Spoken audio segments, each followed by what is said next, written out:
చందమామ రామాయణం 53వ భాగం. అగస్త్య మహర్షి రాముడికి సుకేసుడి కుమారులైన మాల్యవంతుడు, మాలి, సుమాలి లంకలో నివాసం ఏర్పాటు చేసుకుని తమ భార్యలతోనూ పిల్లలతోనూ నిర్విచారంగా ఉంటూ వరాలు పొందిన గర్వంతో ముల్లోకాలను క్షోభపెట్టారని తెలిపి ఇంకా ఇలా అన్నాడు. రాక్షసులు పెట్టే యాతనలు భరించలేక దేవతలు, ఋషులు మహేశ్వరుడి వద్దకు వెళ్లి, జగద్రక్షక, సుకేసుడి కొడుకులు బ్రహ్మ నుంచి వరాలు పొంది పొగరెక్కి స్వర్గం నుంచి దేవతలను తరిమేసి దాన్ని తాము ఆక్రమించుకున్నారు. మునుల ఆశ్రమాలు, ఇళ్ళు శూన్యం పెట్టేశారు. బ్రహ్మ, రుద్రుడు, విష్ణువు, ఇంద్రుడు, యముడు, వరుణుడు, చంద్రుడు, సూర్యుడు అన్నీ తామేనని చెప్పుకుంటున్నారు. ఏ క్షణం చూసినా యుద్ధ సన్నద్ధులై ఉండే ఆ రాక్షసుల నుంచి మమ్మల్ని కాపాడు అని భయపడుతూ వేడుకున్నారు. అయితే మహేశ్వరుడు సుకేసుడి పట్ల పక్షపాతం కలవాడు. అందుచేత ఆయన వారితో, దేవతలారా, మహర్షులారా, ఆ రాక్షసులను చంపటం నాకు సాధ్యం కాదు. వారి చావు నా చేతిలో లేదు. నా మాట విని మీరు విష్ణువు వద్దకు వెళ్లారంటే ఆయన తప్పకుండా వాళ్లను చంపగలరు అన్నాడు. దేవతలు మొదలైన వారు మహేశ్వరుడికి జయం పలికి విష్ణుమూర్తి వద్దకు వెళ్లి మహేశ్వరుడితో మొరపెట్టుకున్నట్టే మొరపెట్టుకుని త్రికూట పర్వతం మీది లంకానగరంలో చేరిన రాక్షసులను చంపి తమను కాపాడమని, తమకు వేరే దిక్కు లేదని వేడుకున్నారు. విష్ణుమూర్తి వారికి అభయమిచ్చి, నేను సుకేసుణ్ణి, అతని ముగ్గురు కొడుకులను ఎరుగుదును. వారి ప్రవర్తన చూస్తే నాకు మంటగానే ఉన్నది. నేను వాళ్లను సంహరిస్తాను, మీరు భయపడకండి అన్నాడు. ఈ మాటలు విని దేవతలు పరమానంద భరితులై విష్ణుమూర్తిని ప్రశంసించి తమ ఇళ్లకు వెళ్లిపోయారు. ఈ సంగతి లంకలో తెలిసింది. మాల్యవంతుడు తన తమ్ములతో, దేవతలు, ఋషులు చేరి మనలను చంపించటానికి చూస్తున్నారు.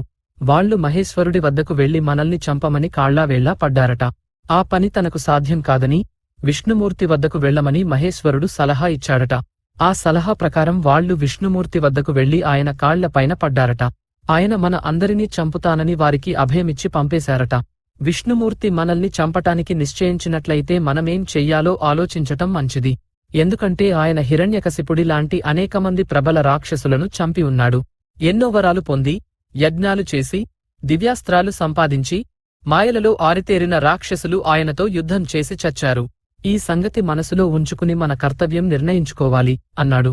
దీనికి మాలి, సుమాలి ఇలా చెప్పారు. మనం పండితులం, యజ్ఞాలు, దానాలు చేసిన వాళ్లం. మనకు అంతులేని ఐశ్వర్యం ఉన్నది. అత్యంత బలవంతులైన శత్రువులను జయించాం. విష్ణుమూర్తి అయేది, రుద్రుడయేది, ఇంద్రుడయేది మన ఎదుట నిలబడలేడు. మనకే లోకాలన్నీ వణికిపోతాయి. విష్ణుమూర్తి మనల్ని ద్వేషించడానికి కారణమేమీ కనపడదు. ఈ దేవతలే ఆయనను రేపెట్టి ఉంటారు. అందుకు మనం సైన్యాలతో సహా బయలుదేరి వెళ్లి ఆ దేవతల పని పట్టిద్దాం. ఈ విధంగా ఆలోచించుకుని ఆ రాక్షస సహోదరులు యుద్ధ యత్నాలు చేసి సైన్య సమేతులై స్వర్గం మీదికి బయలుదేరారు. లంక నుంచి వారి వెంట రథాలు, ఏనుగులతో, గుర్రాలతో, ఒంటెలు మొదలైన వాటితో నడిచే వాహనాలు స్వర్గాన్ని ముట్టడించడానికి కదిలాయి. అపారమైన ఆ రాక్షస సేనకు నాయకుడు మాలి. ఇలా రాక్షసులు లంకను విడిచి బయలుదేరగానే లంక పాడుబడినట్టయిపోయింది. రాక్షసులు యుద్ధానికి కదిలిన మాట తెలియగానే విష్ణుమూర్తి ధగధగా మెరిసే కవచం ధరించి, బాణాలు, విల్లు, శంఖము, చక్రము, గద, ఖడ్గము తీసుకుని పీతాంబరంతో గరుడ వాహనమెక్కి వచ్చి దేవసేనను చేరగానే ఉభయపక్షాలకు యుద్ధం ప్రారంభమైంది. విష్ణుమూర్తి తన బాణాలతోనూ, చక్రంతోనూ అనేకమంది రాక్షసులను చంపాడు. కాని మాలి విష్ణుమూర్తిని ఎదుర్కొని అతి దారుణమైన యుద్ధం చేసి విష్ణుమూర్తి వాహనమైన గరుత్మంతుడి తలమీద బలంగా కొట్టి యుద్ధరంగం నుండి పారిపోయేటట్టు కూడా చేశాడు. అయితే చివరకు విష్ణుమూర్తి తన చక్రాయుధంతో మాలి తల తెగనరికాడు. మాలి కూలడం చూసి సుమాలి, మాల్యవంతుడు తమ రాక్షస బలాలతో సహా లంకలోకి పారిపోయారు. విష్ణుమూర్తి ఆ రాక్షసులను వెన్నాడి వధించసాగాడు. అది చూసి మాల్యవంతుడు, నీవు క్షత్రియ ధర్మం కూడా పాటించకుండా పారిపోతున్న మమ్మల్ని వెంటాడి చంపుతున్నావే, అటువంటి వాడికి వీర స్వర్గం కూడా రాదుగదా. నీకు అంతగా యుద్ధం చేయాలని ఉంటే నాతో చెయ్యి అంటూ విష్ణువుకు ఎదురుగా నిలబడ్డాడు. మీరు యుద్ధరంగం నుంచి పారిపోవడమే కాదు, పాతాళలోకంలో దాక్కున్నా వెతికి చంపుతాను. మిమ్మల్ని చంపుతానని దేవతలకు మాట ఇచ్చాను. ఆ మాట తప్పను అన్నాడు విష్ణుమూర్తి. ఇద్దరూ యుద్ధానికి తలపడ్డారు. మాల్యవంతుడు విష్ణుమూర్తిని, గరుత్మంతుణ్ణి కూడా చాలా పీడించాడు. అయితే గరుత్మంతుడు తన రెక్కలు విసిరి గాలి పుట్టించేసరికి ఆ గాలి మాల్యవంతుడిని ఆకాశంలోకి ఎగరగొట్టింది. అది చూసి సుమాలి తన సైన్యంతో సహా లంకలోకి పారిపోయాడు. మాల్యవంతుడు ఎలాగో తన సేనను కలుసుకొని పరాభవంతో లంకకు చేరుకున్నాడు. అటు తర్వాత విష్ణుమూర్తి లంకా వాసులైన రాక్షసులతో అనేక యుద్ధాలు చేసి అనేకమంది రాక్షస వీరులను చంపిన అనంతరం చావగా మిగిలిన రాక్షసులు తమ భార్యలతోనూ పిల్లలతోనూ పరివారంతోనూ లంకను విడిచిపెట్టి పాతాళలోకానికి వెళ్లి అక్కడ నివాసం ఏర్పరుచుకుని సుమాలిని తమ అధిపతిగా చేసుకున్నారు. ఆ కాలంలో విష్ణుమూర్తి చేత చచ్చిన మాల్యవంతుడు మొదలైన రాక్షసులు రావణ కుంభకర్ణుల కంటే బలవంతులు. రాక్షసులు లంకను విడిచి వెళ్లిపోగానే వైశ్రవణుడు అంటే కుబేరుడు లంకలో నివసించసాగాడు. కొంతకాలం గడిచింది. సుమాలి ఒకనాడు కైకసి అనే తన కుమార్తెను వెంటబెట్టుకుని పాతాళ లోకం నుంచి బయలుదేరి భూలోకంలో విహరించవచ్చాడు. వారు భూమి మీద తిరుగుతూ ఉండగా పుష్పకం ఎక్కి తన తండ్రిని చూడటానికి వెళుతున్న కుబేరుడు వారికి కనిపించాడు. కుబేరుడి ఐశ్వర్యంతో తన దౌర్భాగ్య స్థితిని పోల్చుకుని సుమాలి, ఏం చేస్తే మేము వృద్ధిలోకి వస్తాం అని ఆలోచించుకుని చివరకు ఒక ఆలోచన చేశాడు. అపర లక్ష్మీదేవి లాటి తన కుమార్తెతో అతను, అమ్మా, నీకు పెళ్లియీడు వచ్చింది. నిన్ను పెళ్లాడగోరే వారు చాలామంది ఉన్నారు. కాని నీవు ఒప్పుకోవని సంశయిస్తున్నారు. విశ్రవసుడి కొడుకైన కుబేరుడి మహావైభవం కళ్లారా చూశావు కదా. విశ్రవసుడు పులస్త్య బ్రహ్మ కొడుకు, మహాముని. ఆయనను సేవించావంటే నీకు కూడా ఇలాంటి కొడుకులే కలుగుతారు అన్నాడు. కైకసి తండ్రి మీది గౌరవం కొద్దీ బయలుదేరి విశ్రవసుడు తపస్సు చేసుకునే చోటికి వెళ్లి నిలబడింది. ఆ సమయానికి విశ్రవసుడు అగ్నిని అర్పిస్తున్నాడు.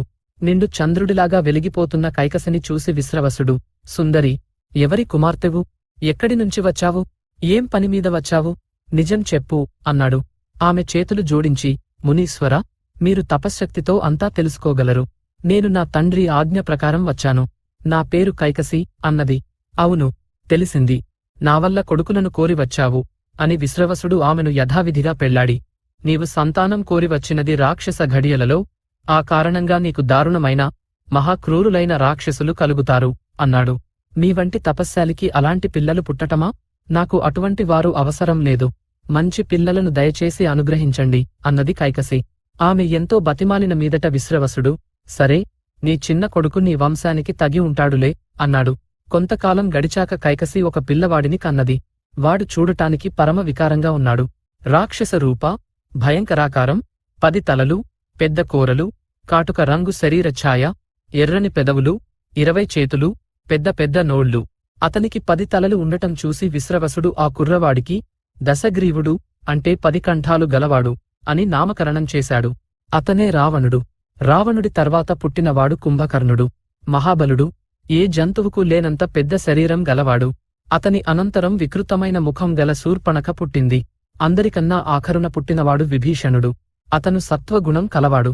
రావణ కుంభకర్ణులు అరణ్యంలోనే పెరుగుతూ తమ అసాధారణ బలంతో అందరికీ దిగులు పుట్టిస్తూ సంచరించసాగారు. కుంభకర్ణుడు ఋషులను పట్టుకుని తినేస్తూ ఉండేవాడు. విభీషణుడు మాత్రం స్వాధ్యాయం చేస్తూ నియమితాహారుడై ధర్మమార్గం అవలంబించాడు. వారందరూ ఆశ్రమంలోనే ఉండగా ఒకనాడు కుబేరుడు పుష్పకంపైన తన తండ్రిని చూడవచ్చాడు. కుబేరుడి తేజస్సు, ఐశ్వర్యము చూసి అసూయపడిన కైకసి తన పెద్ద కొడుకైన రావణుడితో, మీ అన్న ఆయన కుబేరుడి వైభవం చూశావా? ఒకే తండ్రికి పుట్టిన వాడివే కదా, నీవు చూడు ఎలాగున్నావో. నీవు ఆ కుబేరుడితో సమానంగా ఉంటే నేను సంతోషిస్తానురా నాయనా అన్నది. అమిత ప్రతాపశాలి అయిన రావణుడికి మాటలు రోషం తెప్పించాయి. అతను తన తల్లితో, అమ్మా, నేను నా అన్నతో సమానున్నో, అంతకు మించినవాణ్ణో అయి తీరుతాను, విచారించకు అని ప్రతిజ్ఞ చేశాడు. అతను కుంభకర్ణుడితో కలిసి మహత్తరమైన పనులు చేయాలని సంకల్పించుకుని తన తమ్ముళ్లతో సహా గోకర్ణాశ్రమానికి వెళ్లి అక్కడ అతి తీవ్రమైన తపస్సు చేశాడు. అతనితో కుంభకర్ణ, విభీషణులు కూడా తపస్సు చేశారు. రావణుడు నిరాహారుడై 10,000 సంవత్సరాలు తపస్సు చేశాడు. అతను 1000 సంవత్సరాలకు ఒక శిరస్సు చొప్పున నరికి అగ్నిగుండంలో వేశాడు. అతని 10 తలలలో 9 ఆహుతి అయి 1 మిగిలింది. 10,000 సంవత్సరాలు ముగిసి రావణుడు తనకు మిగిలిన 1 తలను నరుక్కోబోతుండగా బ్రహ్మ దిక్పాలకులను వెంటబెట్టుకుని వచ్చి, దశగ్రీవా, నీ తపస్సుకు మెచ్చాను, నీకు ఇష్టమైన వరం కోరుకో అన్నాడు. రావణుడు పరమానందంతో బ్రహ్మకు సాష్టాంగ నమస్కారం చేసి, తాతా, ప్రాణులకు మరణ భయాన్ని మించిన భయం మరొకటి లేదు. నాకు చావు లేకుండా వరమియ్యి అన్నాడు. నాయనా, అలాంటి వరం ఇవ్వటం సాధ్యం కాదు, మరొక వరం కోరుకో అన్నాడు బ్రహ్మ. ఇతర ప్రాణుల భయం నాకేమీ లేదుగాని నాకు సుపర్ణులు, నాగులు, యక్షులు, దైత్యులు, దానవులు, రాక్షసులు, దేవతలు మొదలైన వారి వల్ల చావు లేకుండా వరమియ్యి.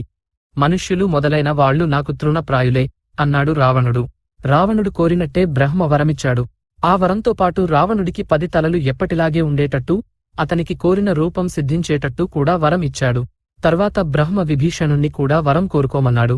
తన మనస్సు ధర్మం తప్పకుండాను తలచినప్పుడు తనకు బ్రహ్మాస్త్రం స్ఫురించేటట్టు విభీషణుడు వరం కోరాడు. బ్రహ్మ అతనిని కోరిన వరమిస్తూ చావు లేకుండా అంటే చిరంజీవిగా ఉండేటట్టు కూడా వరమిచ్చాడు. తర్వాత వరం పుచ్చుకునే వంతు కుంభకర్ణుడిది. దేవతలు బ్రహ్మతో, దేవా, కుంభకర్ణుడికి వరమియ్యవద్దు. నందనవనంలో విహరిస్తున్న అప్సర స్త్రీలను 7గురిని తినేశాడు. దేవేంద్రుడి అనుచరులను 10 మందిని తినేశాడు. ఎంతమంది ఋషులను, మునులను తిన్నాడో లెక్కేలేదు. వరాలు పొందకుండానే వీడు ఇలా ఉంటే వరాలు పొంది ఎలా తయారవుతాడో అన్నారు.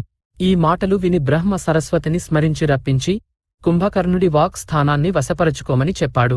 తరువాత ఆయన కుంభకర్ణుణ్ణి చూసి, నీకు ఇష్టమైన వరం కోరు అన్నాడు. సరస్వతీ ప్రభావం చేత కుంభకర్ణుడు, నాకు సంవత్సరాల తరబడి నిద్రపోయేటట్టు వరమియ్యి అన్నాడు. తథాస్తు అని చెప్పి బ్రహ్మ అదృశ్యుడయ్యాడు. కుంభకర్ణుడి వాక్కు నుంచి సరస్వతి కూడా దిగిపోయింది. వెంటనే కుంభకర్ణుడికి స్పృహ వచ్చింది. ఛీ ఛీ, ఏమిటిలాంటి వరం కోరాను? దేవతలేదో మాయపన్ని నన్ను మోసగించారు అని చింతించాడు.